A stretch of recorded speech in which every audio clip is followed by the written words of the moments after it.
In the course of our lives, we have all had a moment where we felt a sense of a loss of control. It can range from rage to grief or just that sense that you just don't have it all together. For many of us, it's a passing sensation or a temporary moment in time. But there are many among us who are simply not in full control of what's happening inside their heads.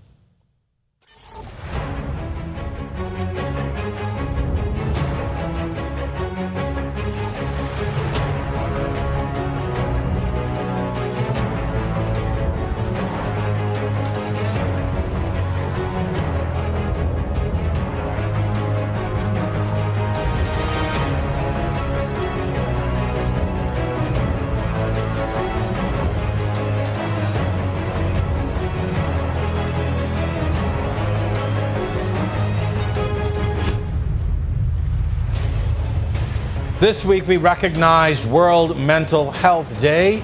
That day in October is recognized as an international day for global mental health education, awareness, and advocacy against social stigma. It started back in 1992, an initiative of the World Federation for Mental Health. Here in the Bahamas, we've had a mental health facility in the Sandilands Rehabilitation Center for as long as most of us can remember. There are private doctors and numerous support programs, but yet mental health remains the most underdiagnosed and misunderstood areas of health in this country today. Tonight, we discuss the signs and symptoms, treatments, and help available, and most importantly, the stigma that comes along with an illness that is just like any other. Our resident expert is preparing to join me here on the set. This is On the Record. I'm your host, Jerome Sawyer. Our discussion starts on the other side of this break.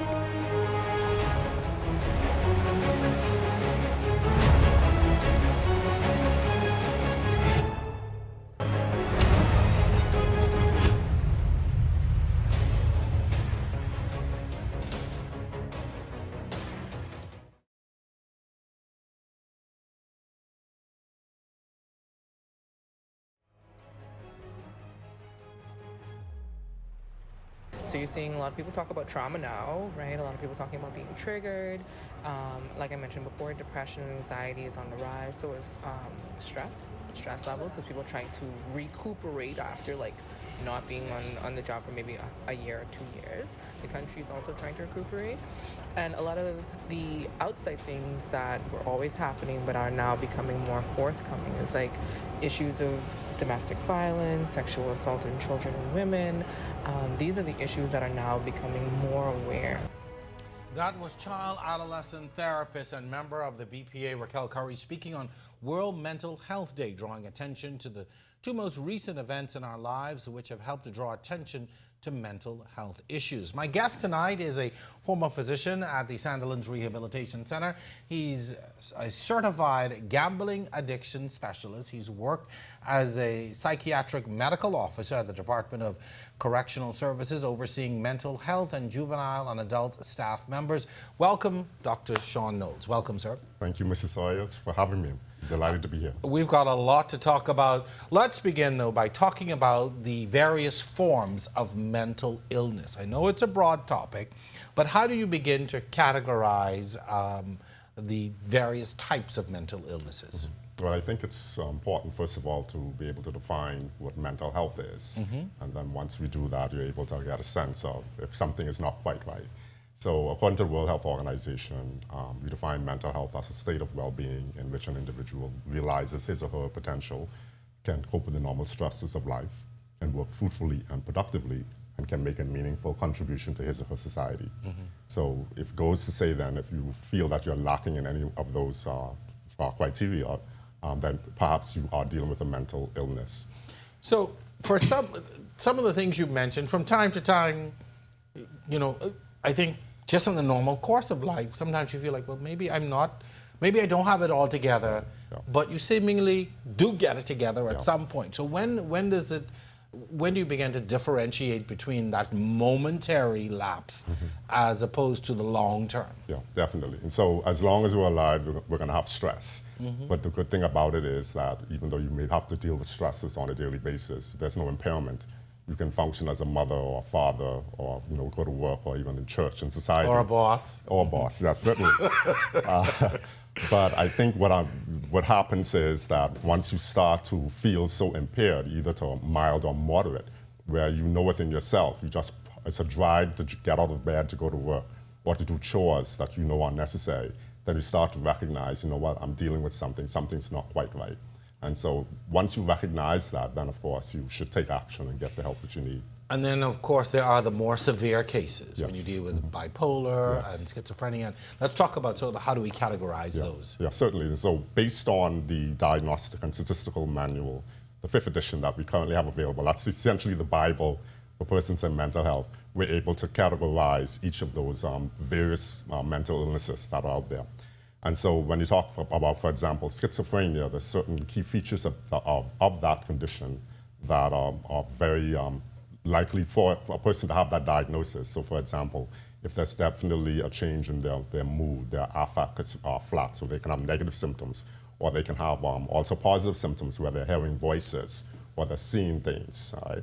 And the onset for schizophrenia typically happens in terms of a young man in the late teens. And so, instead of persons, saying perhaps that young man is on drugs, certainly we have to rule that out. Right. But definitely you should be aware that could be the onset of schizophrenia in terms of a mental illness. And of course, I want to talk a little bit later on in the show about the criminally insane and things of that nature. But we grew up in a society where the phrase, her head ain't no good, or his head ain't no good, is a commonplace. How has our cultural norms helped to define how we recognize and even treat a mental illness? Because you hear people say that, and you just move on. It's well, that's just the way he or she is. Yeah.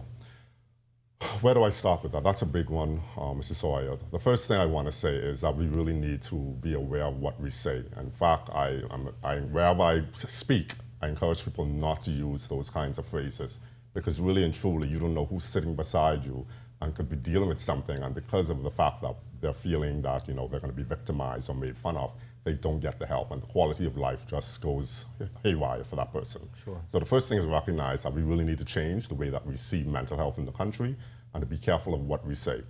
Sadly, because we don't like to talk about mental illness. For example, grandma may have had a mental illness. Sure. And the family do not want to talk about it because of the taboo and the stigma associated with it. Well, the problem with that is if there's a genetic link in that family, it very well can be passed on to one of her children or even to one of the grandchildren.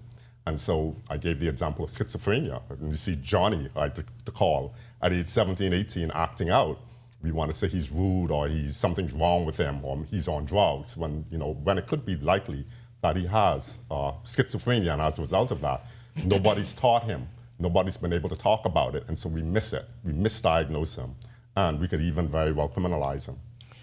And you will hear people talk about, we have a family history of cancer or hypertension or diabetes, and we instinctively start looking out for these things in people, but we don't talk about, as you said, that grandma, that uncle, that aunt, who may have had a mental illness. We don't even want to talk about it, so there's not even the propensity to try and catch it. Yes, definitely. And based on the treatment, the management of someone with a mental illness or any physical illness, that biological component of knowing your family history is critical.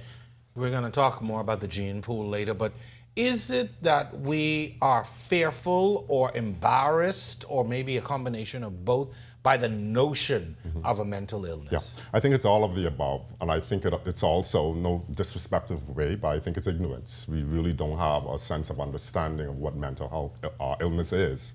And so when you don't understand what something is, you tend not to feel comfortable talking about it.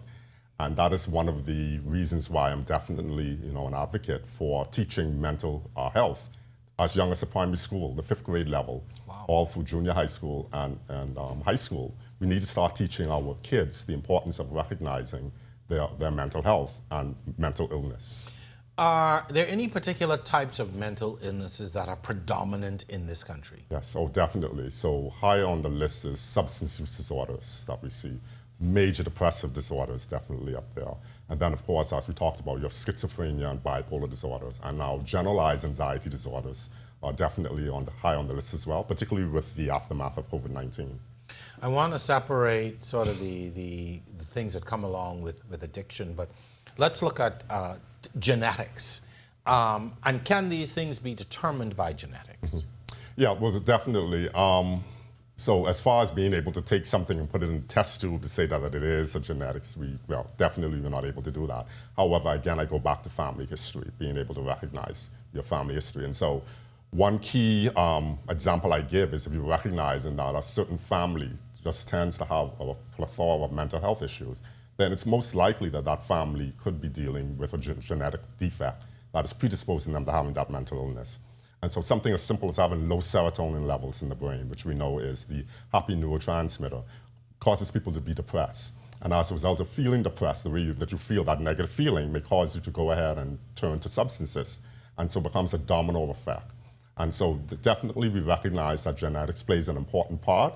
And just like people are comfortable or okay talking about my family having a history of hypertension or diabetes or even cancer, we should be able to talk about, yes, my family history has mental illness disorders. I've been told by physicians that the Bahamas has a very shallow gene pool, and by that I mean we're such a small population that there is a propensity for us to be related or to possess common genes and even be related to the people that we marry and procreate with. Yeah. Have we ever studied or tried to assess how this may contribute to some of our issues? Yes, so I'm not aware of any studies, but definitely the fact that we do have a shallow gene pool, makes you wonder the likelihood of you continuing on with persons developing mental illnesses in this example. So even with schizophrenia, there can be as high as a 70% hereditary ability in terms of being passed on if it's within a family, a family pool. And so, again, that's where it's important not only to know your family's history, but of course, recognizing too that mental illness, the prevalence of it, that it is something that is very prevalent, and then also it's treatable. And talking about your family history, Absolutely. I think the shame of it a lot of times just keeps people quiet. Yeah. I ain't gonna talk about that. Yeah. Right. In some communities, family islands to be very specific, there are high incidences of children born with special needs. I've seen it myself in some communities. I can only conclude, and me not being a medical, doctor or trained in any way, I can only conclude that this could be the result of varying levels of incest and the mingling of the genes. What say you to this? Wow, and that is definitely a very, very touchy topic, but one where we need to go. And so the whole notion of incest, has so many issues related to it. So not only the likelihood of the person who is the victim, developing a mental illness because of it, depression, even anxiety, even substance use disorders. But yes, the likelihood of that person does, if a female becomes pregnant, then certainly that's an issue in itself. The pregnancy puts a stress on her, the family. Families are trying to hide it. Families don't want to talk about it. And the person who is doing causing the incest, majority of times goes scot-free. Nothing is done about it. And so that alone causes a whole series of mental issues within itself. And we need to go there because it's destroying the lives of many of our citizens. Are we to the point where we're ready to talk about these things? We need to. I don't even know at this point if it's a matter of us being ready. We have to go there because the public health of our nation, if I can be quite frank with you, Mr. Sawyer, is at stake. Explain that. So I've traveled to many of our family islands. So, for example, Andros and Eleuthera, Long Island, Grand Bahama. It seems to me, and again, it's anecdotal, but it seems to be certain kinds of issues that are unique to those islands. And if I can be very frank with you about it, marijuana, for example, in Andros. Dr. Christie, who is a wonderful friend of mine and a consultant, we have taken many trips to Andros, and so we recognize that we get a lot of referrals for young people, teenagers who are smoking. And that in itself can cause a series of problems because their brains are still developing.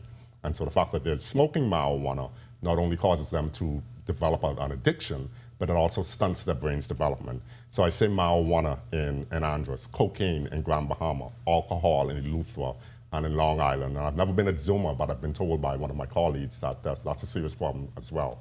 And so recognizing that these islands have issues is the first stance in trying to provide the resources that are needed for each of those islands. And if we don't talk about the issues that are happening, the incest, the fact that drugs are out there, hopefully we can talk about fentanyl, which is concerning to me.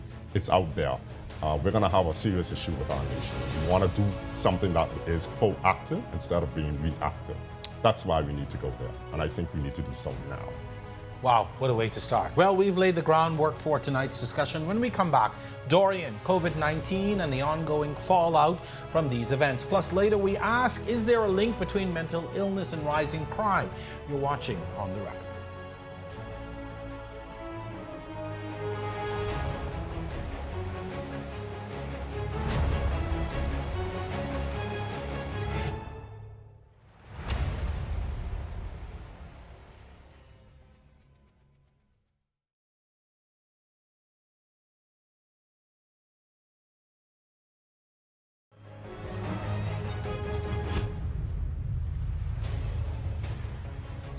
In the past few weeks, as a nation, we've witnessed so much sadness and death, from veteran broadcaster Natalie Martinborough in Grand Bahama to Minister Obie Rochcombe to more recently a fashionista, stylist and well-known businesswoman Mitzi Turnquest. It seems every day we've been having these discussions about who's passed away.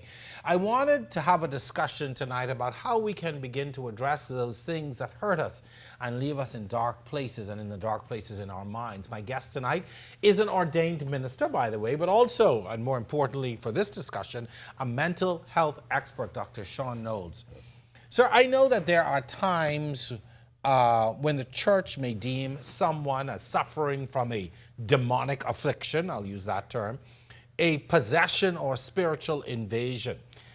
Are our churches and religious practitioners really, or the people in our churches and our religious practitioners, really qualified to try and treat what they sometimes face when a mental illness is presented as a possession or an evil spirit? Yeah, okay. Where do we begin with that? So I think the first thing that has been happening, let me say that, especially the churches that have invited me, is we're able to have that discussion on giving them the important fundamentals about mental illness.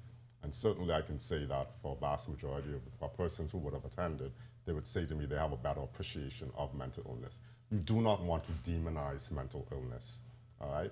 When you start to do that, again, you're causing problems for persons getting the help that they need.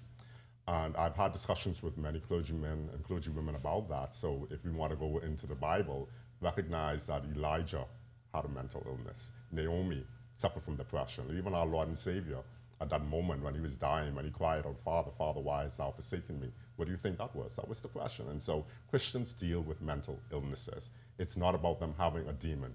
There are very rare cases where I can look back and say in my career, 10 years of being at the Sandilands Rehabilitation Center, where we would have done just about everything for that person in terms of the best medication, best therapy, and it was not working. And so it gave me the idea that perhaps in those rare instances, there's a spiritual influence. But that's a last resort. A last resort, absolutely. You definitely, there's a certain criteria that needs to be followed, or process. When you're treating persons, you want to get that person medically cleared. Certain medical conditions can cause people to be depressed. But it seems sometimes, like in the church environment, I'm not attacking the church, I'm just trying to be honest, but in that church setting, the go-to is, oh, you possessed by the devil, or that's an evil spirit, or I rebuke that evil spirit. And you talk about even schizophrenia, when you're hearing voices, you know, and they say, oh, that's the voice of the devil talking to you. No, definitely. Recognize it that the brain is an organ itself, just like any other organ in the body. And so it is prone to having issues that may cause persons to have mental illnesses. Just like the heart, if there's an issue with your heart, most likely you may develop hypertension. Or an issue with your kidneys, you may develop kidney disease. So we have to start looking at the brain in that manner to really and fully appreciate it, that yes, this is something that a person is dealing with, and it does not mean that that person has any kind of demon. How difficult is it, though, to deal with individuals who are facing these mental issues when you, on the medical side, may be trying to treat, but the church or the church leaders or the pastor or whomever is giving a different course of treatment or trying to bring something else into that? So how does that really affect your ability to properly treat these individuals? So for me, it's a matter of using what we call the biopsychosocial spiritual approach, and that entails all of us working together. So if I can break those down for you. So biologically, we talk about the genetics, recognize your family history. Also pharmacotherapy, the medication that may be needed to help that person. The psycho part of it, the talk therapy, cognitive behavioral therapy as an example, to get persons to be able to talk about what they're feeling, why they're having these negative feelings and issues. And the social part of it, addressing relationship issues, persons who may be unemployed, who have physical needs, who need a place to stay, who have no money to buy food. So we need that to be addressed. And the last is spirituality. And so that's where the church comes in, because at the end of the day, it's a matter of treating the whole person. And I find that once we treat all of those, we work together, a multidisciplinary team approach, that's the best way to provide the help needed for persons dealing with mental illnesses. Imagine that, us working together. All right. When we have a major disaster like a Hurricane Dorian, what should be the broader response to that? How do we begin to approach a situation when you have a disaster and there's so many people facing so many things? Yeah. One thing I want to say, particularly about Hurricane Dorian, I pray we never have to go through that again, but let's learn from that particular hurricane back in September of 2019. We've never experienced, at least our generation lifetime, anything of that magnitude. And so definitely we need to learn from that. If I can be quite honest, I do feel that we were lacking, particularly with the mental health treatment part of it, because again, we never experienced anything of that magnitude. Regarding that, it's very important that persons recognize if they would have gone through such an event, such as that they may feel a certain kind of way. And if I can break that down for you, I have patients who are the very sound of thunder and lightning. Sure. They develop panic attacks, or they develop a generalized anxiety disorder, and so they need to be treated for that. Persons would have gone through major depressive disorders. The fact of seeing your loved one die in front of you, or to lose everything you would have worked so hard for. And so that part is when we ever have anything like that, again, God forbid, we need to make sure that we have a core team who's available to help to address the needs immediately within the first week of such an event. Because at the end of the day, if it just goes untreated, the person is going to spiral out of control. You mentioned within the first week, but we would think, within those first few days, you want to be able to address the physical needs. But it's interesting that we should be addressing the mental health needs. Next came COVID-19, the lockdowns, the subsequent deaths, a general sense of hopelessness that we all felt at one time or another during that period. What kinds of things have manifested since then? So if I can give you some objective evidence regarding that. So the Lancet did a study of the 204 nations and territories around the world, Bahamas included. And that particular study looked at what happened in 2020. And for the first time, there were 76 million new cases of anxiety disorders. How many? 76 million new cases in that 1 year alone. Wow. 53 million new cases of major depressive disorder. And what that study showed were that the younger generation, or the younger people, were hardest hit, those in their teens, 20s, 30s, and 40s, for both of those medical conditions. And then also females, by a ratio of 2 to 1 for both of those conditions, had the higher rates compared to men. And so that gives a very vivid snapshot of what people dealt with because of that COVID-19 pandemic that we went through. If I can be honest, I'm not a favor of lockdowns. I do agree with, of course, putting curfews in place, but I think lockdowns do more damage at the end of the day when it comes to a person's mental state.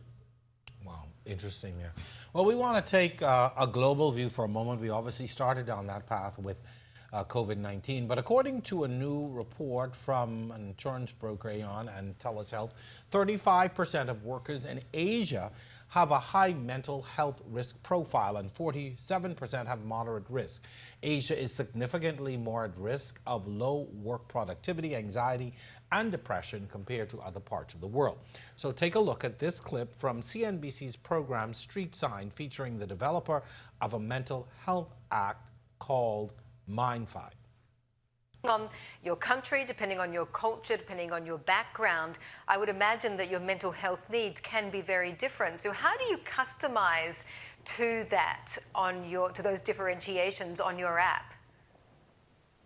Yeah, absolutely right, Mandy. I mean, cultural relevance in mental health is a huge area of research right now. I mean, it's actually very fast growing.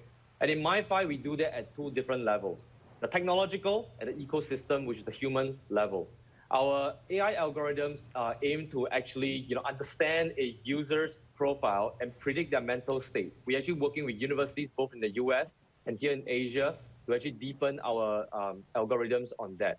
But secondly, you can't just go full technology as well. You know, we work with ecosystems, we work with providers, coaches, psychologists, therapists in up to 14 markets in Asia. Somebody experiencing this in Japan is going to be very different from someone in Indonesia, and we want to make sure that is amply reflected in our product. All right. Now, do you support the use of technology in helping to manage mental illness? 100% yes. I do support it. The world is definitely changing and evolving. We have this generation today that's into the media, social media, and digital platforms. And so I think yes, absolutely. Why not? If it's going to help make a difference with someone's mental health, having a better mental health condition or being able to take care of it and treat it appropriately, why not? What would be the impediments to us bringing something like that here or being able to use that in a society like this where we don't have the manpower, we don't have all the resources? Right, yeah. Well, certainly. Definitely, of course, persons who may not feel comfortable with the use of, social media and computers, etc., that could be an impediment. And so what that goes to show then is that we need to broaden the available resources that are available, because someone in their teens who's a college student could benefit from having such a platform to be able to help them to be able to, have a good quality of life. Sure. As opposed to maybe someone who's older who's not so comfortable, but they should be able to have access to their physician. The 50-year-old me who don't want to put my information out there. Yes. Well, increasingly, people are facing increased stress in the workplace, at home, and even in everyday life. How do you start instituting self-care in our everyday lives? It's something I say to my colleagues every day. Self-care is so important every day, every week, every month. But how do we start instituting that and getting people to incorporate that into their daily routines or daily lives? Yes, definitely. And it goes for us educating the population. And before I can answer that question, you tend to hear a person say, I'm stressed out. But really and truly, they could be dealing with a generalized anxiety disorder. I'm raising my hand, yes. And so, one way to recognize that, of course, if you have a major project that you have to do, that's going to be a certain level of stress. You may have to miss some hours of sleep because you're trying to get the project done. But after the project is done, you can go back to feeling your normal self. But with anxiety, the problems linger, the symptoms linger. And so the best approach is a holistic approach. You need to treat your whole personhood. And what do I mean by that? It's mind, body, and even spirit. The diet is important, being mindful of what you eat. The food that you eat affects you physically and mentally. Really? Exercise, which has been shown based on research, 150 minutes per week minimum. If we can do that, we have a better likelihood of having a better quality of life. Even sleep. Sleep is so important. Research has shown that we as adults should be getting a minimum of 7 hours of sleep each day. Staying in contact with the people you love, have time for leisure, being able to take breaks, and even having your spirituality, your faith in God. So that approach is really, truly the best way of having a better quality of life. Very simple things, it would seem, but many of those things escape us. Diet, exercise, just taking that mental break, sleep. Yeah. That's something I battle with a lot. Are you noticing an overall increase in the misery index? If so, what do you think is contributing to that? And I ask because in my movement sometimes, it seems like people are always angry. They're angry on the road, they're angry on the food store line. There's always this aggression. And I'm wondering, are you all noticing an increase in that misery index? Yeah, absolutely. And it definitely goes to validate what has been said by the World Health Organization in terms of major depressive disorder being the number one disease. It was predicted that by 2030. I think we're actually there now. Wow. And so we have a lot of people who are clinically depressed, as an example. The one or two good things about COVID-19, I can say, if you can look at the good in it, is that it's forced people, one, to be able to take control and recognize that they were mentally affected by the COVID-19 and everything associated with it. And then even it's forced us to look at how to learn differently in terms of the virtual platform. And so you do have a lot of angry people out there, as anecdotal as it sounds, who may be depressed. One of the things that I do see within my private practice is, in all age groups, a man or a boy is being brought to me, and his mother or the wife or the girlfriend is saying he's so angry. And when we do a depression screen on him, he's scoring high for having severe major depressive disorder. And so it makes me wonder if the likelihood that a person, particularly men, because they are depressed, that depression is being manifested in terms of them being angry and even the crime and violence that we're seeing. Good you brought that up. We're going to talk about that in the next segment. But before we go to this break, are we really equipped in terms of facilities, trained personnel, individuals like yourself, to handle the volume and complexity of the cases that we're seeing? If I can be very honest, the answer is no. I don't think we are. We have to not only look at New Providence, we have to look also at the other islands. And the fact that the other islands are lacking says that there's more, much more that needs to be done. You heard me talk about the holistic approach and being able to treat persons, biologically, in terms of the psychotherapy.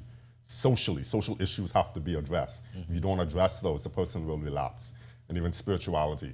And so if we're able to provide it in that manner, the biological would entail, of course, the physicians and the nurses and the perhaps occupational therapists, persons who can contribute to helping that person overall. Psychologists, we need more psychologists, a major component in terms of treating mental illnesses. Social service departments, social service officers, social workers, and I've had some wonderful social service officers who I've worked with over the years at the Sandlands Rehabilitation Center. And their role is so critical because they serve to not only to bridge the gap with relationships with families, but help to provide housing assistance and food vouchers for persons who may be in need temporarily.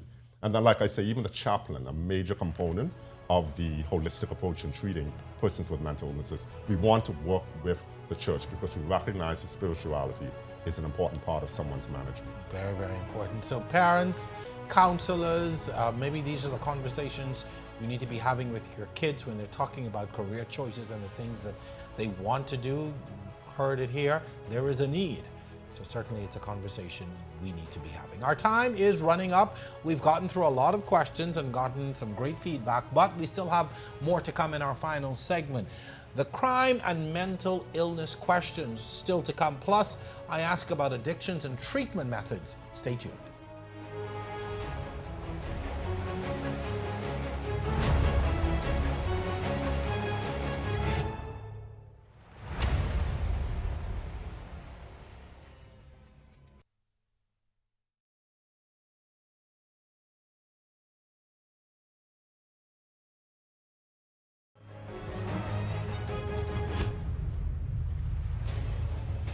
From our studios on Robinson and Marathon Roads, this is On the Record. My guest tonight is Dr. Sean Knowles, a well-known and respected practitioner in mental health and related conditions. Tonight we're looking at ways of managing mental health. This week we recognized World Mental Health Day. Dr. Knowles, I often wonder if we are dealing with more mental health illnesses than we are aware of. Is the problem bigger than we actually recognize? Yes, and generally speaking, I do believe that it is. And again, just using the fact of major depressive disorder, persons who fit that criteria and don't recognize that I actually have a mental illness because they just think it's the part of living and the norm of life. Again, you can always look back at your quality of life. If you're not eating or you're not sleeping or you're eating too much or sleeping too much, you can't concentrate, you have low energy, the things that you used to enjoy doing, you have no more interest in. That goes to show, because those are some of the criteria for major depressive disorder, that you're very likely dealing with that mental illness. I'm sure there are a lot of people who just listened to that and went tick, tick, tick, tick, yes. Yeah. Wow. How much of mental illnesses, or how many of these issues that we are experiencing that we may tie to mental illnesses do we see leading to criminal behavior? Yeah. And that's a very, very important question for a number of reasons. I don't have the research out of my head, or if any has been done. I've just communicated very recently with Dr. Keith Wisdom, who did a study, a short study, looking at that within some of the men who have displayed angry behavior. So I'm interested in talking to him a little bit more about that.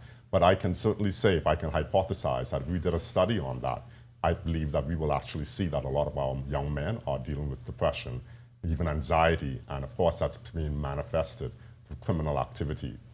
One thing that I encourage wherever I go and speaking engagements, and I say to women, particularly mothers and aunts and godmothers and grandmothers, encourage your boys to talk. Encourage the men in your life to talk. Because when a young man is dealing with issues, and he's not being able to offload that, or if he feels that if I say something, I'm going to be labeled as a sissy or soft or whatever, you're actually causing more harm than good. Because someday, like the analogy I tend to use with the balloon, as if once you keep putting air in a balloon, it's going to explode. And that analogy for me is very similar to what happens to a lot of our young men. I was going to ask that, whether a lot of this is tied to this cultural masculinity. Yes. That as a man, you've got to be able to suck it up no matter what. Yeah, so everything that's culture is not good. That just goes to show that we really need to change the way that our cultural norms. Because when it comes to men, we have emotions. We have issues that we deal with. We have stresses on a daily basis. And if no one is going to allow me to talk about the way I'm feeling, or if I feel that I can't do it because I'm going to be labeled as being, not fit to be a man, what am I going to do? Well, I'm going to turn to maybe alcohol or marijuana, or I'm going to start gambling, or I may engage in promiscuous activities, something to try to deal with the pain of what I'm dealing with. When, as a basic human being, I should have a right to be able to express myself to someone and get advice and counseling. And those vices, and just so that we're clear, those vices are ways in which people just want to feel good in that moment. Yes, absolutely. But of course, as we recognize that, particularly in the context of substance use, it causes a domino effect of more problems. What are some of the things or what are some of the manageable things that we can do as individuals to begin to address some of the things you talked about, the everyday stresses, even the onset of depression? What are some of the individual things that we can start to do in our own lives? Yeah, so definitely. So the first thing is to recognize that it's okay to not feel okay. And once you can recognize that, then of course being able to have the resources available where I can go to get help. I go back to that holistic approach, watching your diet, exercising a minimum of 150 minutes per week, which is 3 times a week for 50 minutes or 5 times a week for 30 minutes. And once you incorporate that for at least 21 days, it becomes a habit. 90 days, it becomes a lifestyle. People often say, I don't have time. You have to make time for your wellness. In addition to that, learning to take breaks when you know you need to, being able to talk to people and to get advice. Caring for other people, there's some benefit in when you're able to help other persons. Of course, making sure that you're taking care of yourself so that you can be a benefit to helping other people. And if I can throw in one more, in terms of alcohol use, being able to drink moderately. And moderation means, by definition, for us men, no more than 2 standard drinks in one day. Women, no more than 1. That's a cultural challenge for us. Let's spend a little time on stigma. As much as we say it's nothing to be ashamed of, the reality is that it is seen as an almost inexcusable condition. How does this impact our ability to treat our people when they see it as something to be embarrassed about? Yes, it has a tremendous negative impact on a person being able to get the help that he or she needs because of the stigma, using words like crazy or that person heading good. Even making reference to Sandilands as being, which is the hospital, the Sandilands Rehabilitation Center, as being on the He or she's a Sandilands case. All of that and so much more causes persons not to get the help that they need. It's so bad that I'm to the point that I don't care if we even change the name because it's a hospital or if we paint it a different color. All right. The fact of the matter is it's a mental health institution. And I don't know if we recognize how blessed we are in the Bahamas. Some of the Caribbean islands do not have what we have here in terms of having a mental health institution that has been dedicated to helping save people's lives, essentially, and to provide the mental health needs of the nation. And so you have to start looking at it. It has to start with this, how we see mental illness in this country. And again, I think one of the strongest ways to be able to deal with that stigma is through education. What are the dangers of these conditions going untreated? Yeah. Significantly very, very dangerous. How do I even break that down? Number one, the person's quality of life. Again, the quality of life is more to life than just being alive. And so you're dealing with these issues and you're not getting help for it. Your quality of life is impaired. Of course, that even increases the likelihood of persons becoming suicidal, which is a concern. In addition to that, I think it puts a stress on the limited resources that we have available because most persons, they only get the help once it's to a point where it's gone so far Whereas if we can start treating it from as early as possible with continuous treatment, it works out better for everyone. All right. How do you address it in the workplace? For instance, when you see or suspect colleagues, even direct reports, even your bosses, maybe struggling with a mental illness or something that you recognize that goes beyond just an everyday bad mood. So at least once a year, every organization, government or private, should set aside one day where they focus on mental health, where they educate the persons in the various businesses or business entities about mental illnesses, where to get help. Recognize, and I would love to see this is where persons are allowed to take mental health breaks. Once you recognize that someone is feeling stressed out or dealing with anxiety, they're allowed to take breaks to be able to help themselves. I've heard of horror stories where persons would have been mobbed at their jobs, meaning that all of the persons within a department want to get that person out of there, and so they all conspired to cause that person to want to leave. It's horrible what we do to each other. And bullying is not only in schools, but even in certain places, workplaces, bullying takes place.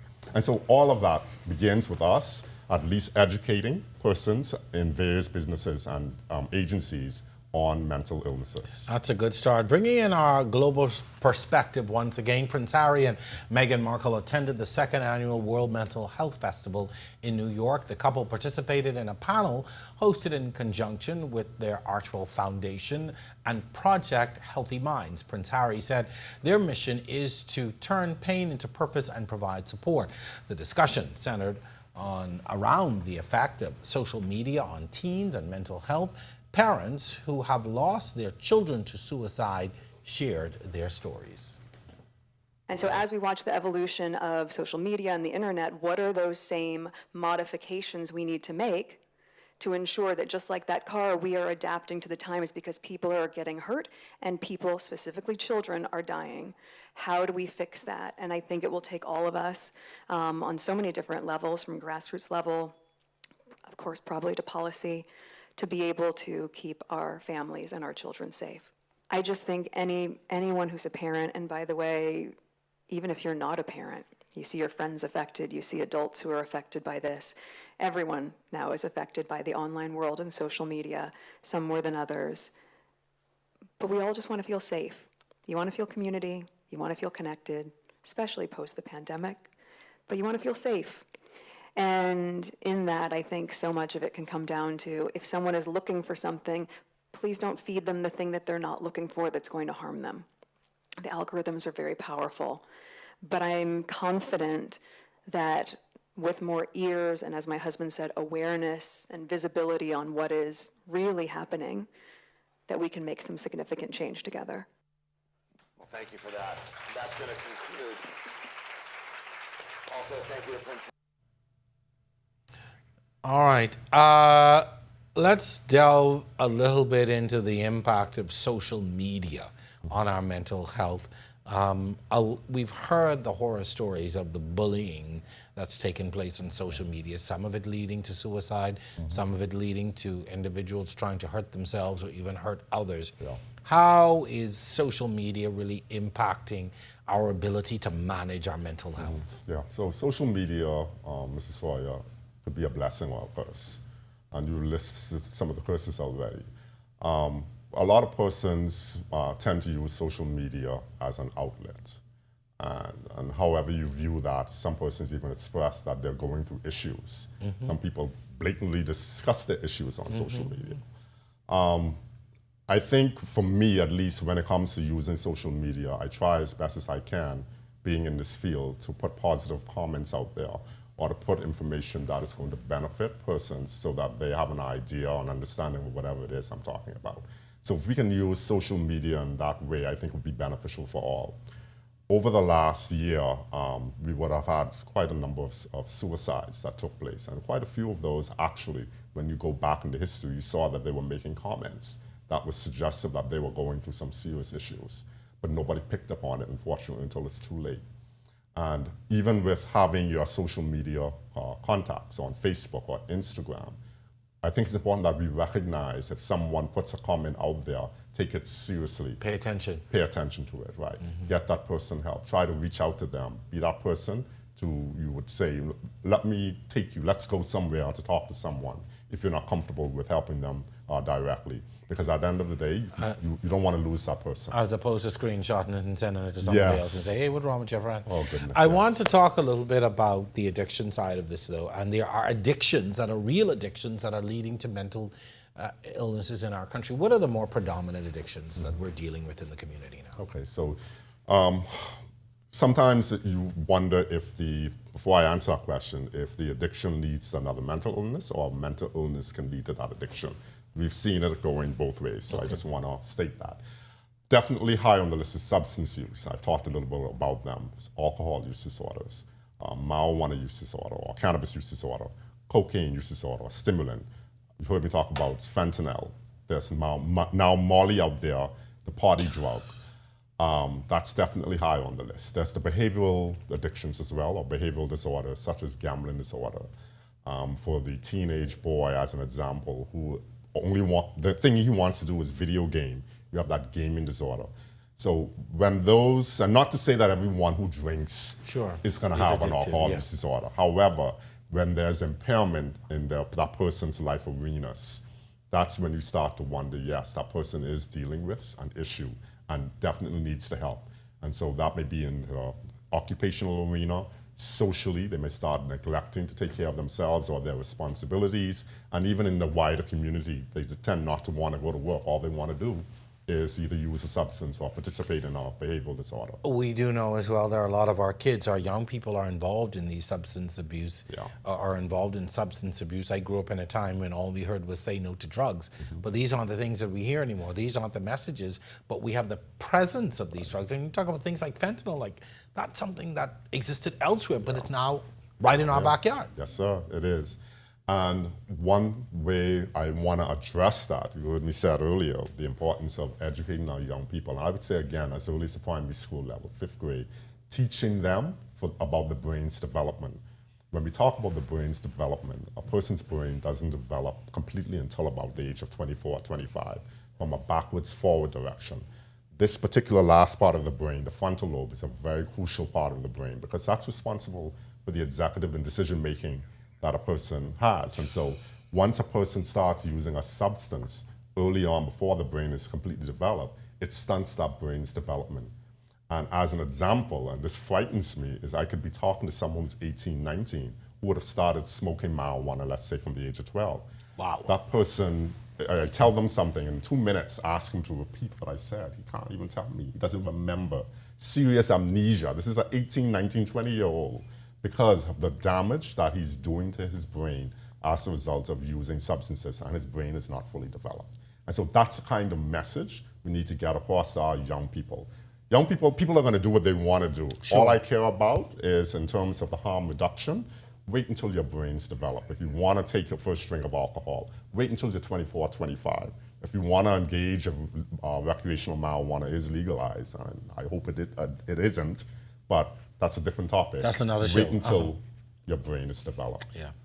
Wow. As we wrap up, final moments of the show, people who are watching this broadcast or having, whether it be mental issues that they may be grappling with themselves, or it's within their home, among friends, socially, what do we do? How do we get help? What's the next step? It starts off by first recognizing it. You need to be aware of it. You don't. We want to be judgmental, or we may start to label a person a certain kind of way. No, don't do that. Recognize it for what it is. Start by having that conversation with the person. You don't feel comfortable getting help for them, provide help for them. Encourage them to let's seek help, whether that's in the form, if you want to start off with your pastor or your priest, or if you want to go to your family medicine physician, or if there's someone well-respected in the family who could be a source of help for that person. So start somewhere. Let them know that you are concerned. Do not turn a blind eye to signs that a person is giving that may indicate they are thinking suicide. Because again, it could be too late when we recognize it. Dr. Knowles, thank you so much. We could have really stretched this conversation on a lot longer, but I think we were able to get into some really important things and really hit on some key points tonight. And hopefully, people will walk away from this discussion at least with an awareness and thinking twice before casting that stigma or making those statements, or even looking twice at an individual or a situation and saying, you know what, maybe something is wrong, and how do I help? So thank you for that. Thank you for the work that you and others in your profession do. You are equally as important, because it's mind, body, and spirit. Absolutely. All right, thank you very much. So we hope that you've enjoyed our show tonight. Special thanks to our guests and the entire team, the entire On The Record team, and of course to you, the audience, for watching each week. Stay tuned to find out how you can become involved in our discussion. Be sure and tune in next time as we continue to explore the issues that directly affect you. Once again, I'm your host, Jerome Sawyer. We'll see you next time right here on The Record.